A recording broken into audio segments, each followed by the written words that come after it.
3 ta bir xil 47 talik balon. Bularning farqini hozir aytib beraman sizlarga. Bu Xitoydagi balonimiz. Hammasi o'zining puliga yarasha. Balon Xitoydagi mana. 47 talik balon. Ya'ni 21 kilo chiqadi og'irligi. 21 kilo emas, 20,5 kilo chiqadi. Chidamligi -20 dan +65 gradusgacha ishlab bera oladi. Bunisi Belarusning baloni. Belarusning baloni 47 talik balon. Og'irligi 25 kilo, temir qalin bo'ladi, chidamligi Xitoydagidan ancha yaxshiroq bo'ladi.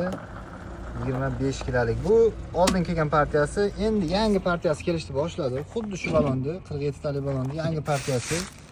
Mana 47 litrli balon 21 kilolikka kelishni boshladi 2025 da.